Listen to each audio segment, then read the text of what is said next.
Cricket ಎಕ್ಸ್ಪರ್ಟ್ಗಳ ಪ್ರಕಾರ ಶ್ರೇಯಸ್ ಅಯ್ಯರ್ನನ್ನು ಖರೀದಿ ಮಾಡ್ತಾರೆ ಅಂತ ಎಲ್ಲರೂ ಅಂದ್ಕೊಂಡಿರುವಾಗ LSG ಓನರ್ ಸಂಜೀವ್ ಗೋಯಂಕರ್ ಅವರು ರಿಷಬ್ ಪಂತ್ನನ್ನು 27 ಕೋಟಿ ರೂಪಾಯಿಗೆ ಖರೀದಿ ಮಾಡ್ತಾರೆ. ಕೆಎಲ್ ರಾಹುಲ್ ಪ್ರತಿ ವರ್ಷ IPLನಲ್ಲಿ 600ಕ್ಕಿಂತ ಹೆಚ್ಚು ರನ್ ಮಾಡ್ತಾ ಇದ್ರು. ಆದರೆ ಓನರ್ ಜೊತೆಗಿನ ಜಗಳದಿಂದಾಗಿ ಕೆಎಲ್ ರಾಹುಲ್ ತಂಡವನ್ನೇ ಬಿಟ್ಟು ಹೋದ್ರು. LSG ಮೊದಲ 2 IPL ಸೀಸನ್ಗಳಲ್ಲಿ ನಿರಂತರವಾಗಿ ಪ್ಲೇ ಆಫ್ಗೆ ಹೋಗಿತ್ತು. ಹಾಗಾದ್ರೆ ಈ ಬಾರಿ ಲೀಗ್ ಹಂತದಲ್ಲಿ ಕುಸಿದಿದ್ದು ಹೇಗೆ? ಕೃಣಾಲ್ ಪಾಂಡ್ಯನನ್ನ ಕೈಬಿಟ್ರು. ಕೆಎಲ್ ರಾಹುಲ್ ತಂಡ ಬಿಟ್ಟು ಹೋದ್ರು. ತಂಡದ ಮುಖ್ಯ ಆಟಗಾರರನ್ನೆಲ್ಲ ಬಿಟ್ಟು ಆವೇಶ್ ಖನ್ನನ್ನು ರಿಟರ್ನ್ ಮಾಡ್ತಾರೆ. ಈ ಬಾರಿ LSG ತಂಡ ಕೆಟ್ಟ ತಂಡ ಅಂತ ಕರೆಸಿಕೊಳ್ಳಲು ಕಾರಣವೇನು? ಬನ್ನಿ ನೋಡೋಣ. ನೋಡಿ, ಈ ಕಥೆ ಶುರುವಾಗೋದು 2016ರಿಂದ. ರೈಸಿಂಗ್ ಪುಣೆ ಸೂಪರ್ ಜೈಂಟ್ಸ್ ಅನ್ನೋ ಹೊಸ ತಂಡ IPLಗೆ ಕಾಲಿಡುತ್ತೆ. ಅಸಲಿಗೆ IPL 2015ರ ನಂತರ CSK ಮತ್ತು ರಾಜಸ್ಥಾನ್ ರಾಯಲ್ಸ್ ತಂಡಕ್ಕೆ 2 ವರ್ಷಗಳ ನಿಷೇಧ ವಿಧಿಸಲಾಗಿತ್ತು. ಆಗ BCCI ಹೇಳಿತ್ತು, ಯಾರಾದರೂ ಹೊಸ ಓನರ್ 2 ಹೊಸ ತಂಡಗಳನ್ನು IPLನಲ್ಲಿ ಆಡಿಸಬಹುದು, ಆದರೆ ಕೇವಲ 2 ವರ್ಷಗಳಿಗೆ ಮಾತ್ರ. ಅದೇ ಸಮಯದಲ್ಲಿ ಸಂಜೀವ್ ಗೋಯಂಕ ಎಂಬ ಬಿಸ್ನೆಸ್ ಮ್ಯಾನ್ ಕ್ರಿಕೆಟ್ ಜಗತ್ತಿಗೆ ಕಾಲಿಡ್ತಾರೆ. 32 ಕೋಟಿ ಕೊಟ್ಟು ಒಂದು ತಂಡವನ್ನು 2 ವರ್ಷಕ್ಕಾಗಿ ಖರೀದಿ ಮಾಡ್ತಾರೆ. ಅದಕ್ಕೆ ರೈಸಿಂಗ್ ಪುಣೆ ಸೂಪರ್ ಜೈಂಟ್ಸ್ ಅಂತ ಹೆಸರನ್ನು ಇಡ್ತಾರೆ. MS Dhoni, Steve Smith, Mitchell Marsh, Ashwin, Rahane, Du Plessis, Kevin Pietersen ಈ ರೀತಿ ಅನುಭವಿ ಆಟಗಾರರ ದಂಡೇ ಇತ್ತು. ತಂಡ ಬಲಿಷ್ಠವಾಗಿತ್ತು. ಫ್ರಾಂಚೈಸಿಯ ಓನರ್ ಸಂಜೀವ್ ಗೋಯಂಕ ತುಂಬಾನೇ ಖುಷಿಯಾಗಿತ್ತು. ಸಂಜೀವ್ ಗೋಯಂಕರ್ ಅವರು ತಂಡದ ಕ್ಯಾಪ್ಟನ್ ಆಗಿ ಧೋನಿಯನ್ನೇ ಆಯ್ಕೆ ಮಾಡ್ತಾರೆ. ಆ ಸಮಯದಲ್ಲಿ ಧೋನಿ ಅಂತಾರಾಷ್ಟ್ರೀಯ ಕ್ರಿಕೆಟ್ನಲ್ಲಿ ಭಾರತ ತಂಡದ ಮಹಾನ್ ನಾಯಕರಾಗಿದ್ದರು. IPLನಲ್ಲೂ ಎಂಥ ಮಹಾನ್ ನಾಯಕರಾಗಿದ್ದರು ಅಂದ್ರೆ ಅವರ ಹತ್ತಿರಕ್ಕೂ ಯಾರೂ ಇರಲಿಲ್ಲ. ಧೋನಿ ಎಷ್ಟು ಬಾರಿ IPLನಲ್ಲಿ ನಾಯಕತ್ವ ಮಾಡಿದ್ದರೋ ಅಷ್ಟು ಬಾರಿ CSK ಪ್ಲೇ ಆಫ್ಗೆ ಹೋಗಿತ್ತು. ಹಾಗಾಗಿ ಇವರನ್ನೇ ಕ್ಯಾಪ್ಟನ್ ಮಾಡುವ ಗೋಯಂಕರ ನಿರ್ಧಾರ ಸರಿಯಾಗಿತ್ತು. IPL 2016ರ ಪಂದ್ಯಗಳು ಪ್ರಾರಂಭವಾಗುತ್ತದೆ. ಆದರೆ ಆನ್ ಪೇಪರ್ನಲ್ಲಿ ಬಲಿಷ್ಠವಾಗಿದ್ದ ತಂಡದ ಪ್ರದರ್ಶನ ಪಂದ್ಯಗಳಲ್ಲಿ ಬಲಿಷ್ಠವಾಗಿರಲಿಲ್ಲ. ರೈಸಿಂಗ್ ಪುಣೆ ಸೂಪರ್ ಜೈಂಟ್ಸ್ ತಂಡ 14 ಪಂದ್ಯಗಳಲ್ಲಿ ಕೇವಲ 5 ಪಂದ್ಯಗಳನ್ನು ಮಾತ್ರ ಗೆದ್ದು ಪಾಯಿಂಟ್ಸ್ ಟೇಬಲ್ನಲ್ಲಿ 7ನೇ ಸ್ಥಾನದಲ್ಲಿ ಫಿನಿಶ್ ಮಾಡುತ್ತೆ. ಅಂದ್ರೆ ಪಾಯಿಂಟ್ಸ್ ಟೇಬಲ್ನಲ್ಲಿ ಕೊನೆಯ ಸ್ಥಾನ. ಸಂಜೀವ್ ಗೋಯಂಕರ್ ಅವರು ಕ್ರಿಕೆಟ್ ಬಗ್ಗೆ ತುಂಬಾನೇ ಪ್ಯಾಷನೇಟ್ ಆಗಿದ್ರು. ಪ್ರತಿ ಪಂದ್ಯಕ್ಕೂ ಹೋಗಿ ನೋಡ್ತಾ ಇದ್ರು. ಆಟಗಾರರನ್ನ ಎನ್ಕರೇಜ್ ಮಾಡ್ತಾ ಇದ್ರು. ಇವರ ತಂಡ ಈ ರೀತಿ ಹೀನಾಯವಾಗಿ ಸೋತು ಎಲಿಮಿನೇಟ್ ಆಗಿದ್ದು ಅವರಿಗೆ ತುಂಬಾನೇ ನೋವು ಕೊಟ್ಟಿತ್ತು. IPL 2016ರ ಸೋಲಿನ ನಂತರವೂ 2017ರಲ್ಲಿ ಇವರು ತಂಡವನ್ನು ಬದಲಾಯಿಸಲಿಲ್ಲ. ಅದೇ ಸೇಮ್ ತಂಡ, ಆದರೆ ತಂಡದ ನಾಯಕನ ಬದಲಾವಣೆ ಮಾತ್ರ ಮಾಡಲಾಗಿತ್ತು. 2017ರಲ್ಲಿ ಸಂಜೀವ್ ಗೋಯಂಕರ್ ಅವರು ಧೋನಿಯನ್ನು ತಂಡದ ನಾಯಕತ್ವದಿಂದ ತೆಗೆದುಹಾಕಿ ಸ್ಟೀವ್ ಸ್ಮಿತ್ರನ್ನು ತಂಡದ ಹೊಸ ನಾಯಕರನ್ನಾಗಿ ಆಯ್ಕೆ ಮಾಡ್ತಾರೆ. ನೋಡಿ, ಸಂಜೀವ್ ಗೋಯಂಕರ್ ಅವರು ಈ ನಿರ್ಧಾರ ತೆಗೆದುಕೊಂಡ ತಕ್ಷಣವೇ ಸಂಪೂರ್ಣ ಕ್ರಿಕೆಟ್ ಜಗತ್ತು ಶಾಕ್ಗೆ ಒಳಗಾಗಿತ್ತು. ಎಲ್ಲರೂ ಹೇಳಿದ್ರು, ಇದು ಸಂಜೀವ್ ಗೋಯಂಕರ್ ಅವರ ಕೆಟ್ಟ ನಿರ್ಧಾರ ಅಂತ.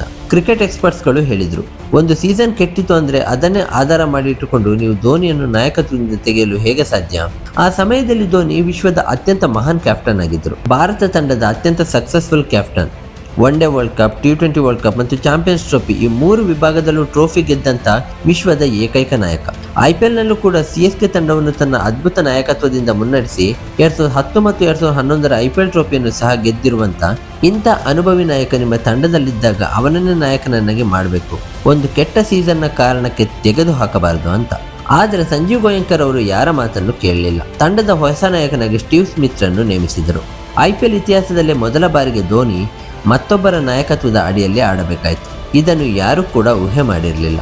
2017ರ IPL ಪಂದ್ಯಗಳು ಪ್ರಾರಂಭವಾಗುತ್ತದೆ. ಈ ಬಾರಿ RPS ಅಂದ್ರೆ rising Pune super giants Steve ಸ್ಮಿತ್ನ ಕ್ಯಾಪ್ಟನ್ಸಿಯಲ್ಲಿ ಸಂಪೂರ್ಣ ಡಾಮಿನೇಟಿಂಗ್ ಆಟವನ್ನು ಆಡುತ್ತೆ. 2017 IPL ಮುಗಿಯುವಷ್ಟರಲ್ಲಿ 14ರಲ್ಲಿ 9 ಪಂದ್ಯಗಳನ್ನು ಗೆದ್ದು ಟಾಪ್ 2ನಲ್ಲಿ ಫಿನಿಶ್ ಕೂಡ ಮಾಡುತ್ತೆ ರೈಸಿಂಗ್ ಪುಣೆ ಸೂಪರ್ ಜೈಂಟ್ಸ್. ಧೋನಿಯನ್ನು ನಾಯಕತ್ವದಿಂದ ತೆಗೆದು ಹಾಕಬಾರದಿತ್ತು ಅಂತ ಹೇಳಿದ್ದ ಎಲ್ಲಾ ಕ್ರಿಕೆಟ್ ಎಕ್ಸ್ಪರ್ಟ್ಗಳು ತಪ್ಪು ಮತ್ತು ಸಂಜೀವ್ ಗೋಯಂಕರ್ ಅವರು ಸರಿ ಎಂದು ಸಾಬೀತಾಗಿಬಿಟ್ಟಿತ್ತು. ಸಂಜೀವ್ ಗೋಯಂಕರ್ಗೆ ಅರ್ಥವಾಗಿತ್ತು, ತಮಗೆ ಕ್ರಿಕೆಟ್ ಬಗ್ಗೆ ಇರುವ ನಾಲೆಡ್ಜ್ ಬಹುಶಃ ಎಕ್ಸ್ಪರ್ಟ್ಗಳಿಗಿಂತಲೂ ಸ್ವಲ್ಪ ಹೆಚ್ಚೇ ಇದೆ. ಅದಕ್ಕಾಗಿ ಇಷ್ಟು ದೊಡ್ಡ ನಿರ್ಧಾರವನ್ನು ಸರಿಯಾಗಿ ತೆಗೆದುಕೊಳ್ಳಲು ಸಾಧ್ಯವಾಗಿದೆ ಅಂತ. ಧೋನಿಯನ್ನು ನಾಯಕತ್ವದಿಂದ ತೆಗೆದುಹಾಕಿ ಸ್ಟೀವ್ ಸ್ಮಿತ್ರನ್ನು ನಾಯಕರನ್ನಾಗಿ ಮಾಡಿದ್ದು ಸಂಜೀವ್ ಗೋಯಂಕರ್ ಅವರ ಉತ್ತಮ ನಿರ್ಧಾರಗಳಲ್ಲಿ ಒಂದಾಗಿ ಕಾಣಿಸತೊಡಗಿತು. ನಂತರ ರೈಸಿಂಗ್ ಪುಣೆ ಸೂಪರ್ ಜೈಂಟ್ಸ್ ಫೈನಲ್ಗೆ ಹೋಗುತ್ತೆ. 2017ರ ಫೈನಲ್ ಅನ್ನು ಮುಂಬೈ ವಿರುದ್ಧ ಆಡ್ತಾರೆ. ಈ ಫೈನಲ್ ಅನ್ನು ಆಲ್ಮೋಸ್ಟ್ ಗೆದ್ದೇ ಬಿಟ್ಟಿದ್ದರು. ರೈಸಿಂಗ್ ಪುಣೆ ಸೂಪರ್ ಜೈಂಟ್ಸ್ಗೆ ಕೇವಲ 130 ರನ್ಗಳ ಟಾರ್ಗೆಟ್ ನೀಡಿತ್ತು ಮುಂಬೈ ಇಂಡಿಯನ್ಸ್. ಪಂದ್ಯ ಆಲ್ಮೋಸ್ಟ್ ಗೆಲ್ಲೋ ಹಂತಕ್ಕೆ ಬಂದಿತ್ತು. ಆದರೆ ಕೇವಲ 1 ರನ್ನಿಂದ ಮುಂಬೈ ಪಂದ್ಯವನ್ನು ಗೆಲ್ಲುತ್ತದೆ. ಮುಂಬೈ ಫೈನಲ್ನಲ್ಲಿ ಗೆದ್ದರೂ ಸಂಜೀವ್ ಗೋಯಂಕರ್ ಅವರು ತುಂಬಾ ಖುಷಿಯಾಗಿದ್ರು. ತಾನು ಕ್ರಿಕೆಟ್ನ ತುಂಬಾ ಚೆನ್ನಾಗಿ ಅರ್ಥ ಮಾಡಿಕೊಳ್ಳುತ್ತಿದ್ದೇನೆ ಮತ್ತು ತಾನು ತೆಗೆದುಕೊಂಡ ನಿರ್ಧಾರಗಳು ಸರಿಯಾಗಿವೆ ಅಂತ. ಆದರೆ ನಂತರ ಇವರ ರೈಸಿಂಗ್ ಪುಣೆ ಸೂಪರ್ ಜೈಂಟ್ಸ್ ತಂಡ ಡಿಸ್ಕಂಟಿನ್ಯೂ ಆಗುತ್ತೆ. ಕಾರಣ 2018ರಲ್ಲಿ ತಮ್ಮ ನಿಷೇಧದ ಅವಧಿಯನ್ನು ಮುಗಿಸಿ ರಾಜಸ್ಥಾನ್ ರಾಯಲ್ಸ್ ಮತ್ತು ಚೆನ್ನೈ ಸೂಪರ್ ಕಿಂಗ್ಸ್ ತಂಡ IPLಗೆ ವಾಪಸ್ ಬರುತ್ತೆ. ತಕ್ಷಣ ರೈಸಿಂಗ್ ಪುಣೆ ಸೂಪರ್ ಜೈಂಟ್ಸ್ ಮತ್ತು ಗುಜರಾತ್ ಲಯನ್ಸ್ ಈ 2 ತಂಡಗಳು ಡಿಸ್ಕಂಟಿನ್ಯೂ ಆಗುತ್ತೆ. ಹೀಗೆ ಇವರ ತಂಡದ ಚಾಪ್ಟರ್ ಮುಗಿದು ಹೋಗುತ್ತೆ. IPL ಪ್ರತಿ ವರ್ಷ ಎಂದಿನಂತೆ ಮುಂದುವರಿಯುತ್ತಲೇ ಇತ್ತು. ಸಂಜೀವ್ ಗೋಯಂಕರ್ ಅವರು IPLನಿಂದ ಸ್ವಲ್ಪ ದೂರವಾಗಿದ್ದರು. ಆದರೆ 4 ವರ್ಷಗಳ ನಂತರ ಅಂದರೆ 2021ಕ್ಕೆ ಏನಾಗುತ್ತೆ ಅಂದರೆ IPL ನಲ್ಲಿ ಈಗ 10 ತಂಡಗಳಿಗೆ ಆಡಲು ಅವಕಾಶವಿದೆ. 2 ಹೊಸ ತಂಡಗಳು ಬರಲಿವೆ. ಆಕ್ಷನ್ ನಡೆಯಲಿದೆ. ಯಾರಿಗಾದರೂ ಬೇಕಿದ್ದರೆ ಬಿಡ್ ಮಾಡಿ ತಂಡವನ್ನು ಖರೀದಿಸಬಹುದು ಅಂತ BCCI ಅನೌನ್ಸ್ ಮಾಡುತ್ತೆ. ಕ್ರಿಕೆಟ್ ಮೇಲೆ ತುಂಬಾನೇ ಪ್ಯಾಷನ್ ಇದ್ದ ಸಂಜು ಗೋಯಂಕ ಅವರು ಮತ್ತೆ ಆಕ್ಷನ್ಗೆ ಹೋಗ್ತಾರೆ. ಈ ಬಾರಿ 700 ಕೋಟಿ ರೂಪಾಯಿಗೆ ಒಂದು ತಂಡವನ್ನು ಖರೀದಿ ಮಾಡ್ತಾರೆ. ಎಲ್ಲರಿಗೂ ಕ್ಲಿಯರ್ ಆಗಿತ್ತು, ಈಗ ಇವರು ಮತ್ತೆ ರೈಸಿಂಗ್ ಪುಣೆ ಸೂಪರ್ ಜೈಂಟ್ಸ್ ಅನ್ನೋ ಹೆಸರನ್ನೇ ಇಡ್ತಾರೆ ಅಂತ. ಯಾಕಂದ್ರೆ ಗುಜರಾತ್ನ ಓನರ್ ಕೂಡ ಹೊಸ ತಂಡವನ್ನು ಖರೀದಿ ಮಾಡಿ ಗುಜರಾತ್ ಟೈಟನ್ಸ್ ಅನ್ನೋ ಹೆಸರು ಇಟ್ಟಿದ್ದರು. 2016ರಲ್ಲಿ ಅದೇ ಓನರ್ ತಂಡಕ್ಕೆ ಗುಜರಾತ್ ಲಯನ್ಸ್ ಅನ್ನೋ ಹೆಸರನ್ನು ಇಟ್ಟಿದ್ದರು.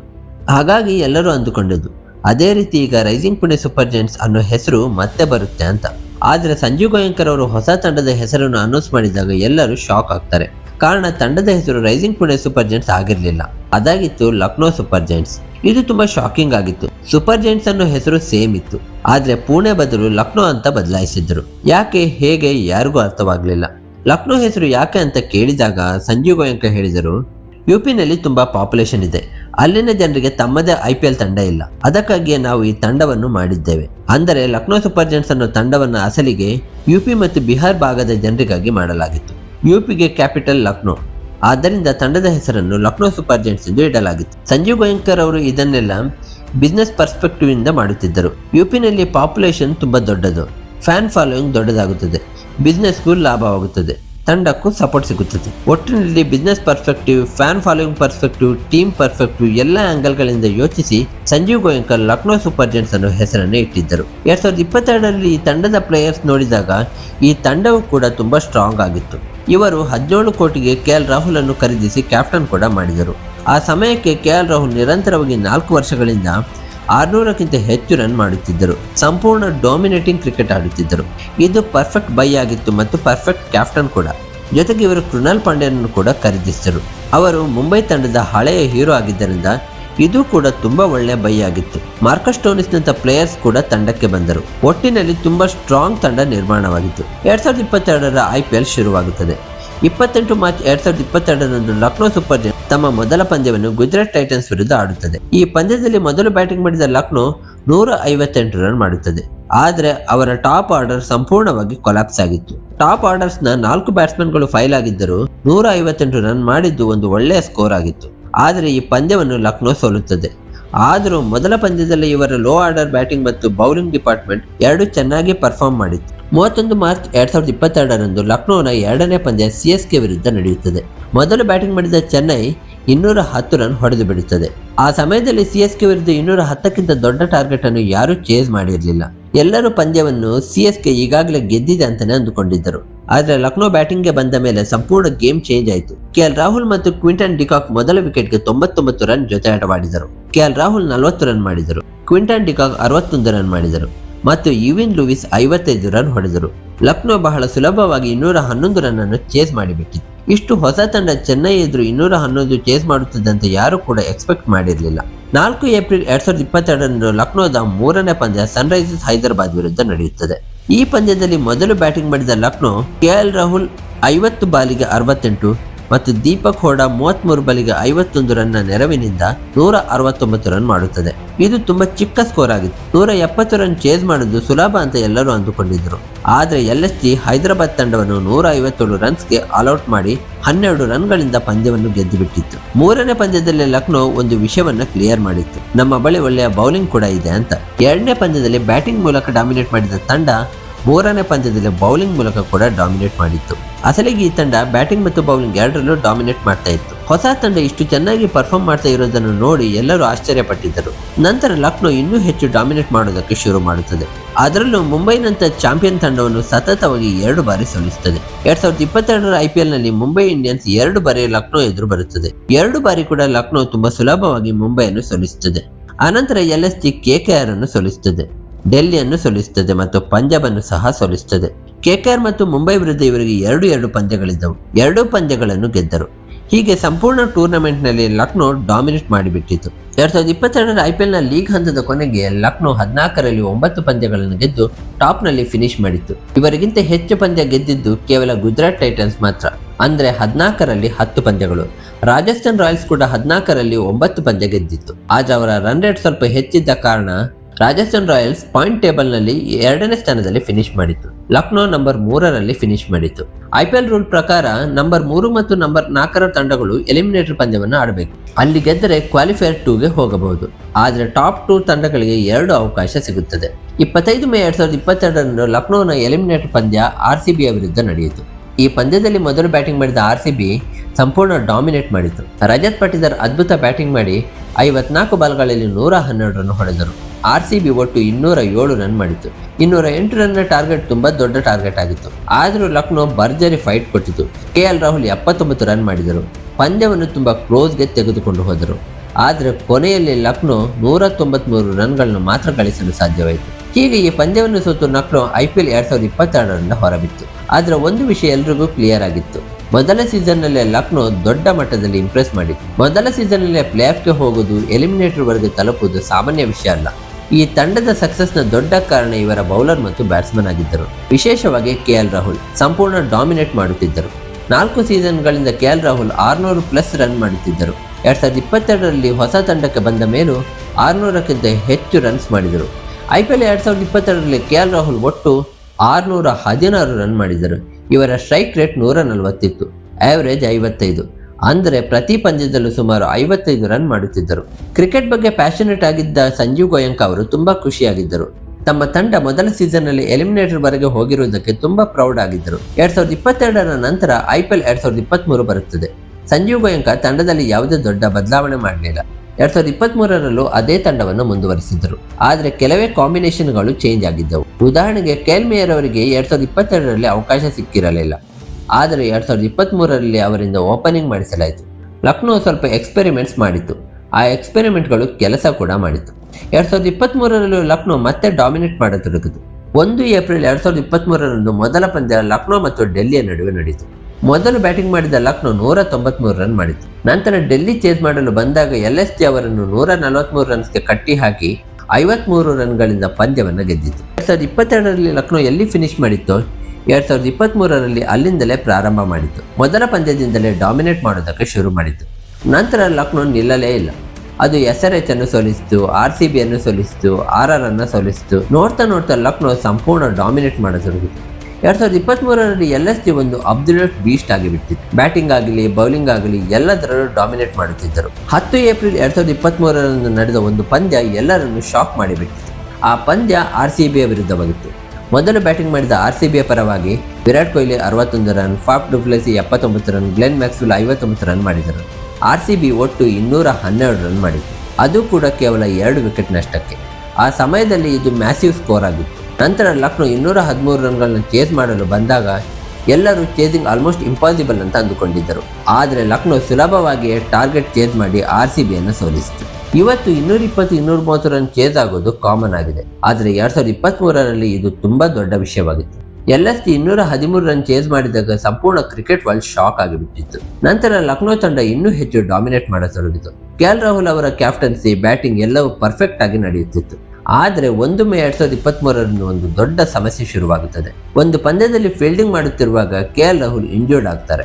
ಮೊದಲಿಗೆ ಎಲ್ಲರೂ ಇದು ಸಣ್ಣ ಇಂಜುರಿ ಅಂತ ಅಂದುಕೊಂಡಿದ್ದರು. ಆದರೆ ಅದು ತುಂಬಾ ದೊಡ್ಡ ಇಂಜುರಿ ಆಗಿತ್ತು. KL ರಾಹುಲ್ ಹಲವಾರು ತಿಂಗಳುಗಳ ಕಾಲ ರೆಸ್ಟ್ಗೆ ಹೋಗಬೇಕಾಯಿತು. ಅಂದರೆ ಲಕ್ನೋ ತಂಡದ ಅತ್ಯಂತ ಮುಖ್ಯ ಬ್ಯಾಟ್ಸ್ಮನ್, ಕ್ಯಾಪ್ಟನ್ ಇಡೀ IPL ಟೂರ್ನಿಯಿಂದಲೇ ಹೊರಬಿದ್ದಿದ್ದರು. ಆ ಸಮಯಕ್ಕೆ ಟೂರ್ನಮೆಂಟ್ನ 9ನೇ ಪಂದ್ಯ ನಡೆಯುತ್ತಿತ್ತು. ಅಂದರೆ ಇನ್ನು 5ರಿಂದ 6 ಪಂದ್ಯಗಳು ಬಾಕಿ ಇತ್ತು. ತಂಡದ ಕ್ಯಾಪ್ಟನ್ನೇ ಹೊರ ಹೋದ ಕಾರಣ ದೊಡ್ಡ ಟೆನ್ಷನ್ ಶುರುವಾಗಿತ್ತು. ಆದರೆ ಆಗ ಸಂಜೀವ್ ಗೋಯಂಕ ಮತ್ತು LSG ಮ್ಯಾನೇಜ್ಮೆಂಟ್ ಕೂತು ಹೊಸ ಕ್ಯಾಪ್ಟನ್ ಬಗ್ಗೆ ಡಿಸಿಷನ್ ತೆಗೆದುಕೊಂಡರು. ಹೊಸ ಕ್ಯಾಪ್ಟನ್ ಆಗಿ ಕೃನಾಲ್ ಪಾಂಡ್ಯರನ್ನು ನೇಮಿಸಲಾಯಿತು. ಕೃನಾಲ್ ಪಾಂಡ್ಯ ಹಲವು ವರ್ಷಗಳಿಂದ IPL ಆಡುತ್ತಿದ್ದರು. ಎಕ್ಸ್ಪೀರಿಯನ್ಸ್ಡ್ ಪ್ಲೇಯರ್ ಆಗಿದ್ದರು. ಆದ್ದರಿಂದ ಅವರನ್ನು ಕ್ಯಾಪ್ಟನ್ ಮಾಡುವುದು ಸರಿಯಾದ ಡಿಸಿಷನ್ ಆಗಿತ್ತು. ಕೃನಾಲ್ ಪಾಂಡ್ಯ ಕ್ಯಾಪ್ಟನ್ ಆದ ನಂತರವೂ ಲಕ್ನೋ ನಿಲ್ಲಲಿಲ್ಲ. ತಂಡ ಮತ್ತೆ ಡಾಮಿನೇಟ್ ಮಾಡತೊಡಗಿತು. ನೋಡ್ತಾ ಪ್ಲೇ ಆಫ್ಗೆ ಹೋಗುವ ಹಂತಕ್ಕೆ ಬಂತು. ಆದರೆ ಕೊನೆಯಲ್ಲಿ ಒಂದು ದೊಡ್ಡ ಚಾಲೆಂಜ್ ಇತ್ತು. ಪ್ಲೇ ಆಫ್ಗೆ ಕ್ವಾಲಿಫೈ ಆಗಲು ಲಕ್ನೋಗೆ ಕೊನೆಯಲ್ಲಿ 3ರಲ್ಲಿ 3 ಪಂದ್ಯಗಳನ್ನು ಗೆಲ್ಲಬೇಕಿತ್ತು. ಅದು ಕೂಡ KL ರಾಹುಲ್ ಇಲ್ಲದೆ, ಪರ್ಮನೆಂಟ್ ಕ್ಯಾಪ್ಟನ್ ಇಲ್ಲದೆ, ಟೆಂಪರರಿ ಕ್ಯಾಪ್ಟನ್ ಕೃನಾಲ್ ಪಾಂಡ್ಯ ಜೊತೆಗೆ. ಆದರೂ ಲಕ್ನೋ 3 ಪಂದ್ಯಗಳನ್ನು ಗೆದ್ದು ಬಿಟ್ಟಿತು. SRH ಅನ್ನು 7 ವಿಕೆಟ್ಗಳಿಂದ ಸೋಲಿಸಿತು. ನಂತರ ಮುಂಬೈ ಇಂಡಿಯನ್ಸ್ ಅನ್ನು 5 ರನ್ಸ್ಗಳಿಂದ ಸೋಲಿಸಿತು. ಅದಾದ ನಂತರ KKR ವಿರುದ್ಧ 1 ರನ್ನಿಂದ ಗೆದ್ದಿತು. ಕೊನೆಯ 3 ಪಂದ್ಯಗಳನ್ನು ಗೆದ್ದು ಲಕ್ನೋ ಮತ್ತೆ ಪ್ಲೇ ಆಫ್ಗೆ ಕ್ವಾಲಿಫೈ ಆಯಿತು. 2022ರಂತೆ 2023ರಲ್ಲೂ ಲಕ್ನೋ 14ರಲ್ಲಿ 8 ಪಂದ್ಯಗಳನ್ನು ಗೆದ್ದಿತ್ತು. ಮತ್ತು ನಂಬರ್ 3ರಲ್ಲಿ ಫಿನಿಶ್ ಮಾಡಿತು. ಚೆನ್ನೈ ಸೂಪರ್ ಕಿಂಗ್ಸ್ ನಂಬರ್ 2ರಲ್ಲಿ ಫಿನಿಶ್ ಮಾಡಿತು. ಅವರು ಕೂಡ 8 ಪಂದ್ಯವನ್ನು ಮಾತ್ರ ಗೆದ್ದಿದ್ದರು. ಆದರೆ ಅವರ ರನ್ ರೇಟ್ ಸ್ವಲ್ಪ ಜಾಸ್ತಿ ಇದ್ದ ಕಾರಣ ಅವರು ಪಾಯಿಂಟ್ ಟೇಬಲ್ನಲ್ಲಿ 2ನೇ ಸ್ಥಾನದಲ್ಲಿ ಇದ್ದರು. 24 ಮೇ 2023ರಂದು ಲಕ್ನೋನ ಎಲಿಮಿನೇಟರ್ ಪಂದ್ಯ ಮತ್ತೆ ಮುಂಬೈ ಇಂಡಿಯನ್ಸ್ ವಿರುದ್ಧ ನಡೆಯಿತು. ಮೊದಲು ಬ್ಯಾಟಿಂಗ್ ಮಾಡಿದ ಮುಂಬೈ ಇಂಡಿಯನ್ಸ್ 182 ರನ್ ಮಾಡಿತು. ನಂತರ ಲಕ್ನೋ ಬ್ಯಾಟಿಂಗ್ಗೆ ಬಂದಾಗ ಸಂಪೂರ್ಣ ಕೊಲ್ಯಾಪ್ಸ್ ಆಯಿತು. ತಂಡ ಕೇವಲ 101 ರನ್ಸ್ಗೆ ಆಲ್ ಔಟ್ ಆಯಿತು. ಹೀಗೆ ಲಕ್ನೋ ಮತ್ತೆ ಎಲಿಮಿನೇಟರ್ನಲ್ಲೇ ಹೊರಬಿತ್ತು. ಆದರೆ ಒಂದು ವಿಷಯ ಕ್ಲಿಯರ್ ಆಗಿತ್ತು, 2 ಸೀಸನ್ಗಳಲ್ಲಿ 2 ಬಾರಿ ಪ್ಲೇ ಆಫ್ಗೆ ಹೋಗುವುದು ಸಾಮಾನ್ಯ ವಿಷಯ ಅಲ್ಲ. LSG ದೊಡ್ಡ ಮಟ್ಟದಲ್ಲಿ ಇಂಪ್ರೆಸ್ ಮಾಡಿತ್ತು. ಆದರೆ ಒಂದು ವೀಕ್ನೆಸ್ ಎಲ್ಲರಿಗೂ ಕಾಣಿಸ್ತಿತ್ತು. ಹೈ ಪ್ರೆಷರ್ ಪಂದ್ಯಗಳನ್ನು ಇವರಿಂದ ಹ್ಯಾಂಡಲ್ ಮಾಡಲು ಆಗ್ತಾ ಇರಲಿಲ್ಲ. ಸಾಮಾನ್ಯ ಲೀಗ್ ಮ್ಯಾಚಸ್ಗಳಲ್ಲಿ ಮುಂಬೈಯನ್ನೇ ಹಲವು ಬಾರಿ ಸೋಲಿಸಿದ ಲಕ್ನೋ ಎಲಿಮಿನೇಟರ್ನಲ್ಲಿ ಒನ್ ಸೈಡೆಡ್ ಆಗಿ ಸೋತಿತ್ತು. 2022 ಮತ್ತು 2023 2 ಸೀಸನ್ಗಳಲ್ಲಿ ಎಲಿಮಿನೇಟರ್ನಲ್ಲೇ ಹೊರಬಿದ್ದ ಕಾರಣ ಎಲ್ಲರೂ ಹೇಳಿದ್ದು ಒಂದೇ, ಈ ತಂಡಕ್ಕೆ ಪ್ರೆಷರ್ ಹ್ಯಾಂಡಲ್ ಮಾಡಲು ಆಗೋದಿಲ್ಲ ಅಂತ. ಆದರೂ 2 ಸೀಸನ್ಗಳಲ್ಲಿ ನಿರಂತರ ಪ್ಲೇ ಆಫ್ಗೆ ಹೋಗಿರೋದು ದೊಡ್ಡ ಅಚೀವ್ಮೆಂಟ್ ಆಗಿತ್ತು. ನಂತರ IPL 2024 ಬರುತ್ತಿದೆ. ಮತ್ತೊಮ್ಮೆ ಸಂಜೀವ್ ಗೋಯಂಕ ತಂಡದಲ್ಲಿ ಯಾವುದೇ ಬದಲಾವಣೆ ಮಾಡದೆ ಅದೇ ತಂಡದ ಜೊತೆ ಮುಂದುವರಿದರು. ಯಾಕಂದರೆ ಹಿಂದಿನ 2 ಸೀಸನ್ಗಳಲ್ಲಿ ತಂಡ ಸಕ್ಸಸ್ಫುಲ್ ಆಗಿತ್ತು. ಆದರೆ 2024ರಲ್ಲಿ ಸಮಸ್ಯೆಗಳು ಶುರುವಾಗುತ್ತದೆ. ಈ ಬಾರಿ KL ರಾಹುಲ್ ಅವರ ಫಾರ್ಮ್ ಸಂಪೂರ್ಣ ಡೌನ್ ಆಗುತ್ತದೆ. ಒಂದು ಕಡೆ ಅವರು ರನ್ಸ್ ಮಾಡುತ್ತಿರಲಿಲ್ಲ, ಮತ್ತೊಂದು ಕಡೆ ಅವರ ಸ್ಟ್ರೈಕ್ ರೇಟ್ ತುಂಬ ಸ್ಲೋ ಆಗಿತ್ತು ಮತ್ತು ಅವರು ತುಂಬ ಪ್ರೆಷರ್ ತೆಗೆದುಕೊಂಡು ಆಡುತ್ತಿದ್ದರು. ಮೊದಲ ಓವರನ್ನೇ ಮೇಡನ್ ಮಾಡಿಸುತ್ತಿದ್ದರು. ಇದರಿಂದ ಉಳಿದ ಬ್ಯಾಟ್ಸ್ಮನ್ ಮೇಲೆ ಪ್ರೆಷರ್ ಬರುತ್ತಿತ್ತು. 2024ರಲ್ಲಿ ಇದೇ LSGಗೆ ದೊಡ್ಡ ಸಮಸ್ಯೆ ಆಗತೊಡಗಿತು. ಯಾಕಂದರೆ KL ರಾಹುಲ್ ರನ್ಸ್ ಮಾಡುತ್ತಿದ್ದಾಗ ಕ್ಯಾಪ್ಟನ್ಸಿ ಕೂಡ ಚೆನ್ನಾಗಿತ್ತು. ಆದರೆ ಬ್ಯಾಟ್ನಿಂದ ರನ್ಸ್ ಬರದೇ ಇದ್ದಾಗ ಕ್ಯಾಪ್ಟನ್ಸಿ ಕೂಡ ಕೊಲಾಪ್ಸ್ ಆಯಿತು. 2024ರ IPL ಶುರುವಾದ ನಂತರ ಲಕ್ನೋ ಒಂದಾದ ಮೇಲೆ ಒಂದು ಪಂದ್ಯವನ್ನು ಸೋಲತೊಡಗಿತು. ಹಿಂದಿನ 2 ಸೀಸನ್ಗಳಲ್ಲಿ ಈಸಿಯಾಗಿ ಮ್ಯಾಚಸ್ಗಳನ್ನ ಗೆದ್ದು ಪ್ಲೇ ಆಫ್ಗೆ ಹೋಗಿದ್ದ ತಂಡ ಈ ಬಾರಿ ಪಾಯಿಂಟ್ಸ್ ಟೇಬಲ್ನ ಬಾಟಮ್ನಲ್ಲಿ ಕಾಣಿಸತೊಡಗಿತು. 8 ಮೇ 2024ರಂದು ಲಕ್ನೋನ ಒಂದು ಪಂದ್ಯ SRH ವಿರುದ್ಧ ನಡೆಯಿತು. ಮೊದಲು ಬ್ಯಾಟಿಂಗ್ ಮಾಡಿದ ಲಕ್ನೋ 165 ರನ್ಸ್ ಮಾಡಿತು. ಆ ಪಿಚ್ನಲ್ಲಿ ಕೇವಲ 4 ವಿಕೆಟ್ ಮಾತ್ರ ಬಿದ್ದಿದ್ದರೂ ಅವರು 165 ರನ್ ಮಾಡಲಷ್ಟೇ ಅವರಿಂದ ಸಾಧ್ಯವಾಗಿತ್ತು. ಎಲ್ಲರಿಗೂ ಅದು ಬೌಲಿಂಗ್ ಪಿಚ್ ಅನಿಸಿತು. ಈ ಪಂದ್ಯದಲ್ಲಿ KL ರಾಹುಲ್ 33 ಬಾಲ್ಗಳಲ್ಲಿ ಕೇವಲ 29 ರನ್ ಮಾಡಿದ್ದರು. ಜನರು ಸ್ಲೋ ಬ್ಯಾಟಿಂಗ್ನ ಕಾರಣ ಪಿಚ್ ಅಂತ ಅಂದುಕೊಂಡಿದ್ದರು. ಆದರೆ ನಂತರ SRH ಬ್ಯಾಟಿಂಗ್ಗೆ ಬಂದಾಗ ಎಲ್ಲವೂ ಬದಲಾಗಿಬಿಟ್ಟಿತು. SRH ಕೇವಲ 9.4 ಓವರ್ಗಳಲ್ಲಿ 167 ರನ್ಸ್ ಚೇಸ್ ಮಾಡಿ 10 ವಿಕೆಟ್ಗಳಿಂದ ಪಂದ್ಯವನ್ನು ಗೆದ್ದಿತು. ಲಕ್ನೋ 20 ಓವರ್ಗಳಲ್ಲಿ ಮಾಡಿದ ಸ್ಕೋರನ್ನು SRH 10 ಓವರ್ಸ್ಗೂ ಮುಂಚೆ ಚೇಸ್ ಮಾಡಿತ್ತು. ಟ್ರಾವಿಸ್ ಹೆಡ್ 30 ಬಾಲ್ಗಳಲ್ಲಿ 89 ರನ್ ಮತ್ತು ಅಭಿಷೇಕ್ ಶರ್ಮಾ 28 ಬಾಲ್ಗಳಲ್ಲಿ 75 ರನ್ ಮಾಡಿದ್ದರು. ಈ ಇಬ್ಬರು ಬ್ಯಾಟ್ಸ್ಮನ್ಗಳು ಅಗ್ರೆಸಿವ್ ಬ್ಯಾಟಿಂಗ್ ಮಾಡಿ ಪಂದ್ಯವನ್ನು ಸಂಪೂರ್ಣವಾಗಿ ಒನ್ ಸೈಡೆಡ್ ಮಾಡಿಬಿಟ್ಟರು. ಅದೇ 33 ಬಾಲ್ಗಳಲ್ಲಿ KL ರಾಹುಲ್ 29 ರನ್ ಮಾಡಿದರೆ ಹೆಡ್ ಮತ್ತು ಅಭಿಷೇಕ್ ಬಹುತೇಕ 3 ಪಟ್ಟು ರನ್ಸ್ ಹೊಡೆದಿದ್ದರು. ಇದನ್ನು ಸ್ಟೇಡಿಯಂನಲ್ಲಿ ನಿಂತು ನೋಡುತ್ತಿದ್ದ ಸಂಜೀವ್ ಗೋಯಂಕ ತುಂಬಾ ಹರ್ಟ್ ಆಗಿದ್ದರು. ತಮ್ಮ ತಂಡ ಫೈಟ್ ಕೂಡ ಕೊಡಲಿಲ್ಲ ಅನ್ನೋದು ಅವರಿಗೆ ತುಂಬಾ ಕೋಪ ತಂದಿತ್ತು. ಪಂದ್ಯದ ನಂತರ ಎಲ್ಲರೂ ಒಂದು ದೃಶ್ಯವನ್ನು ನೋಡಿದರು. ಸಂಜೀವ್ ಗೋಯಂಕ ಅವರು ಗ್ರೌಂಡ್ ನಲ್ಲೇ KL ರಾಹುಲ್ ಮೇಲೆ ಕೂಗುತ್ತಿದ್ದರು. KL ರಾಹುಲ್ ತುಂಬಾ ಅನ್ಕಂಫರ್ಟೇಬಲ್ ಮತ್ತು ಸ್ಯಾಡ್ ಆಗಿ ಕಾಣಿಸುತ್ತಿದ್ದರು. ನಂತರ ಒಂದು ಪಾಡ್ಕಾಸ್ಟ್ ನಲ್ಲಿ ಸಂಜೀವ್ ಗೋಯಂಕರ್ ಅವರು ಹೇಳಿದ್ದು, ನೀವು ಫೈಟ್ ಆದರೂ ಕೊಡಬೇಕಿತ್ತು ಅಂತ. ಆದರೆ ಏನೇ ಆಗಿರಲಿ ಒಂದು ವಿಷಯ ಕ್ಲಿಯರ್ ಆಗಿತ್ತು, ತಮ್ಮ ತಂಡದ ಕ್ಯಾಪ್ಟನ್ ಜೊತೆಗೆ ಭಾರತದ ಟಾಪ್ ಪ್ಲೇಯರ್ ಜೊತೆಗೆ ಗ್ರೌಂಡ್ನಲ್ಲಿ ಅಷ್ಟೊಂದು ಕ್ಯಾಮರಾಗಳ ಮುಂದೆ ಈ ರೀತಿ ಮಾತಾಡೋದು ಡಿಸ್ರೆಸ್ಪೆಕ್ಟ್ಫುಲ್ ಆಗಿತ್ತು. ಅಂತಹ ಡಿಸ್ಕಷನ್ ಡ್ರೆಸ್ಸಿಂಗ್ ರೂಮ್ ಒಳಗೆ ಆಗಬೇಕಿತ್ತು. ಆದರೆ ಇದು ಸ್ಟೇಡಿಯಂನಲ್ಲಿ ಕ್ಯಾಮರಾಗಳ ಮುಂದೆ ನಡೆಯಿತು. ಈ ಘಟನೆ KL ರಾಹುಲ್ಗೆ ತುಂಬ ಹರ್ಟ್ ಮಾಡಿತ್ತು. IPL 2024 ಮುಗಿಯುವಷ್ಟರಲ್ಲಿ ಲಕ್ನೋ ತಂಡ 14ರಲ್ಲಿ ಕೇವಲ 7 ಪಂದ್ಯಗಳನ್ನು ಮಾತ್ರ ಗೆಲ್ಲುತ್ತದೆ. ಪಾಯಿಂಟ್ಸ್ ಟೇಬಲ್ನಲ್ಲಿ 7ನೇ ಸ್ಥಾನದಲ್ಲಿ ಫಿನಿಶ್ ಮಾಡುತ್ತದೆ. ಮೊದಲ ಬಾರಿ ಲಕ್ನೋ ಪ್ಲೇ ಆಫ್ಗೆ ಕ್ವಾಲಿಫೈ ಆಗಲೇ ಇಲ್ಲ. ಆದರೆ ಸಮಸ್ಯೆ ಕೇವಲ ಪ್ಲೇ ಆಫ್ ಮಿಸ್ ಮಾಡಿದ್ದು ಅಲ್ಲ. ನಿಜವಾದ ಸಮಸ್ಯೆ ಏನು ಅಂದರೆ ತಂಡ ಸಂಪೂರ್ಣವಾಗಿ ಪ್ರೆಷರ್ನಲ್ಲಿ ಕಾಣಿಸ್ತಿದ್ದರು. 2024ರ ಸೀಸನ್ ಒಂದು ಬ್ಯಾಟಿಂಗ್ ಪ್ಯಾರಡೈಸ್ ಆಗಿತ್ತು. ಹಲವು ಬಾರಿ ರೆಕಾರ್ಡ್ಸ್ಗಳನ್ನು ಬ್ರೇಕ್ ಮಾಡಿತು. KKR ಕೂಡ 280 ರನ್ ಹೊಡೆದಿತ್ತು. ಎಲ್ಲ ತಂಡಗಳು 200+ ರನ್ ಸುಲಭವಾಗಿ ಮಾಡುತ್ತಿದ್ದ ಸಮಯದಲ್ಲಿ ಲಕ್ನೋ ತಂಡ 150 ರನ್ಸ್ಗೂ ಸ್ಟ್ರಗಲ್ ಮಾಡುತ್ತಿತ್ತು. 2023ರಲ್ಲಿ 213 ರನ್ನನ್ನು ಸುಲಭವಾಗಿ ಚೇಸ್ ಮಾಡಿದ ತಂಡಕ್ಕೆ 2024ರಲ್ಲಿ 150 ರನ್ಸ್ ಕೂಡ ಮಾಡಲಾಗುತ್ತಿರಲಿಲ್ಲ. KL ರಾಹುಲ್ 2024ರಲ್ಲಿ 520 ರನ್ ಮಾಡಿದ್ದರು. ಆದರೆ ಅವರ ಸ್ಟ್ರೈಕ್ ರೇಟ್ ಸುಮಾರು 130 ಮಾತ್ರ ಇತ್ತು. ಅದು ಆ ಸಮಯಕ್ಕೆ ತುಂಬಾ ಸ್ಲೋ ಸ್ಟ್ರೈಕ್ ರೇಟ್ ಆಗಿತ್ತು. ಈ ಕಾರಣದಿಂದ ತಂಡದ ಬ್ಯಾಟಿಂಗ್ ಸಂಪೂರ್ಣ ಪ್ರೆಷರ್ನಲ್ಲಿ ಇತ್ತು. ನಂತರ IPL 2025 ಬರುತ್ತದೆ. ಈ ಬಾರಿ ಮೆಗಾ ಆಕ್ಷನ್ ಇರಲಿತ್ತು. ಮೆಗಾ ಆಕ್ಷನ್ಗೆ ಮುಂಚೆ ಎಲ್ಲ ತಂಡಗಳಿಗೆ BCCI ಹೇಳಿದ್ದು, ನೀವು ಪ್ಲೇಯರ್ಸ್ಗಳನ್ನು ರಿಟೈನ್ ಮಾಡ್ಕೊಳ್ಳಿ ಅಂತ. ಸಂಜೀವ್ ಗೋಯಂಕ ಮತ್ತು LSG ಮ್ಯಾನೇಜ್ಮೆಂಟ್ ಕೂತು ಯಾವ ಪ್ಲೇಯರ್ನ ರಿಟೈನ್ ಮಾಡಬೇಕು ಅಂತ ಡಿಸೈಡ್ ಮಾಡಿದ್ರು. ಅವರು ರಿಟೈನ್ ಮಾಡಿದ ಪ್ಲೇಯರ್ಸ್ನ ಲಿಸ್ಟ್ ನೋಡಿ ಎಲ್ಲರೂ ಶಾಕ್ ಆಗಿದ್ದರು. ನಿಕೋಲಸ್ ಪೂರನ್ ಅವರನ್ನು 21 ಕೋಟಿಗೆ ರಿಟೈನ್ ಮಾಡಿದರು. ರವಿ ಬಿಷ್ಣೋಯ್ ಅವರನ್ನು 11 ಕೋಟಿಗೆ ರಿಟೈನ್ ಮಾಡಿದರು. ಮಯಾಂಕ್ ಯಾದವ್ ಅವರನ್ನು 11 ಕೋಟಿಗೆ ರಿಟೈನ್ ಮಾಡಿದರು. ಮೊಹಸಿನ್ ಖಾನ್ ಅವರನ್ನು 4 ಕೋಟಿಗೆ ರಿಟೈನ್ ಮಾಡಿದರು. ಆಯುಷ್ ಬದೋನಿ ಅವರನ್ನು 4 ಕೋಟಿಗೆ ರಿಟೈನ್ ಮಾಡಿದರು. ಒಟ್ಟಿನಲ್ಲಿ 5 ಪ್ಲೇಯರ್ಸ್ಗಳನ್ನ ರಿಟೈನ್ ಮಾಡಿದರು. ಆದರೆ ಎಲ್ಲರೂ ಹೇಳಿದ್ದು ಒಂದೇ, ಈ ಪ್ಲೇಯರ್ಸ್ಗಳನ್ನು ಆಕ್ಷನ್ನಲ್ಲೇ ಮತ್ತೆ ತೆಗೆದುಕೊಳ್ಳಬಹುದಿತ್ತು. ಆಯುಷ್ ಬದನಿಗಾಗಿ ಯಾವ ತಂಡವು 15-20 ಕೋಟಿಗೆ ಹೋಗುವುದಿಲ್ಲ. ಮಯಾಂಕ್ ಯಾದವ್ಗೆ ನಿರಂತರ ಇಂಜುರೀಸ್ ಆಗುತ್ತಿದ್ವು, ಆದರೂ ಕೂಡ ರಿಟೈನ್ ಮಾಡಿದರು. ಆದರೆ ಅಚ್ಚರಿಯ ವಿಷಯ ಏನು ಗೊತ್ತಾ, ಇವರು KL ರಾಹುಲ್ ಅವರನ್ನು ರಿಟೈನ್ ಮಾಡಲಿಲ್ಲ. ಅದೇ ರೀತಿ ಟೆಂಪರರಿ ಕ್ಯಾಪ್ಟನ್ ಆಗಿದ್ದ ಕೃಣಾಲ್ ಪಾಂಡ್ಯರನ್ನು ಕೂಡ ರಿಟೈನ್ ಮಾಡಲಿಲ್ಲ. ನಂತರ ಎಲ್ಲರಿಗೂ ಒಂದು ಸುದ್ದಿ ಗೊತ್ತಾಯಿತು, KL ರಾಹುಲ್ಗೆ ಈ ತಂಡದಲ್ಲಿ ಇರಲು ಇಷ್ಟವಿಲ್ಲ ಅಂತ. IPLನಲ್ಲಿ ಪ್ಲೇಯರ್ ರಿಟೈನ್ ಆಗಬೇಕೆಂದರೆ ಅದು ಮ್ಯೂಚುವಲ್ ಅಂಡರ್ಸ್ಟ್ಯಾಂಡಿಂಗ್ನಿಂದ ಮಾತ್ರ ಆಗುತ್ತದೆ. ತಂಡ ರಿಟೈನ್ ಮಾಡಬೇಕು ಅನ್ನೋದು ಸಾಕಾಗಲ್ಲ, ಪ್ಲೇಯರ್ಗೂ ಉಳಿಯುವ ಆಸೆ ಇರಬೇಕು. KL ರಾಹುಲ್ ಈಗ ಈ ತಂಡದಲ್ಲಿ ಇರಲು ಬಯಸುತ್ತಿರಲಿಲ್ಲ. ಅಂದರೆ ತಮ್ಮದೇ ತಂಡದ ಕ್ಯಾಪ್ಟನ್ನೇ ಮತ್ತೆ ಆ ತಂಡಕ್ಕೆ ಬರಲು ಬಯಸುತ್ತಿರಲಿಲ್ಲ. ಇದು ತುಂಬ ಕಾಂಟ್ರವರ್ಷಿಯಲ್ ವಿಷಯ ಆಗಿತ್ತು. ಆದರೆ KL ರಾಹುಲ್ ಹೋಗೋದು ಒಂದು ಕಡೆ ಇರಲಿ, ಅಸಲಿ ದೊಡ್ಡ ಮಿಸ್ಟೇಕ್ ಏನು ಅಂದರೆ ಕೃಣಾಲ್ ಪಾಂಡ್ಯ ಅವರನ್ನು ರಿಟೈನ್ ಮಾಡದೇ ಇದ್ದರು. KL ರಾಹುಲ್ ಇಲ್ಲದೇ ಇದ್ದಾಗ ಯಾವಾಗಲೂ ಕೃಣಾಲ್ನೇ ಕ್ಯಾಪ್ಟನ್ ಆಗುತ್ತಿದ್ದರು. ಅವರು ಟೀಮ್ನ ಸೆಕೆಂಡ್ ಆಪ್ಷನಲ್ ಕ್ಯಾಪ್ಟನ್ ಆಗಿದ್ದರು. ಆದರೂ ಇವರನ್ನು ರಿಟೈನ್ ಮಾಡಲಿಲ್ಲ. ಇದು LSG ಮಾಡಿದ ದೊಡ್ಡ ಮಿಸ್ಟೇಕ್ಗಳಲ್ಲಿ ಒಂದು. ಯಾಕೆ ಈ ರೀತಿ ಮಾಡಿದ್ರು ಯಾರಿಗೂ ಅರ್ಥವಾಗಲಿಲ್ಲ. ನಂತರ IPL 2025ರ ಮೆಗಾ ಆಕ್ಷನ್ ಬರುತ್ತದೆ. ಈ ಆಕ್ಷನ್ನಲ್ಲಿ ದೊಡ್ಡ ದೊಡ್ಡ ಪ್ಲೇಯರ್ಸ್ಗಳು ಇದ್ದರು. KL ರಾಹುಲ್, ಶ್ರೇಯಸ್ ಅಯ್ಯರ್ ಹೀಗೆ ದೊಡ್ಡ ಸ್ಟಾರ್ ಪ್ಲೇಯರ್ಸ್ಗಳು ಆಕ್ಷನ್ಗೆ ಬಂದಿದ್ದರು. ಎಲ್ಲರ ಕಣ್ಣು ಈ ಪ್ಲೇಯರ್ಸ್ಗಳ ಮೇಲೆ ಇತ್ತು.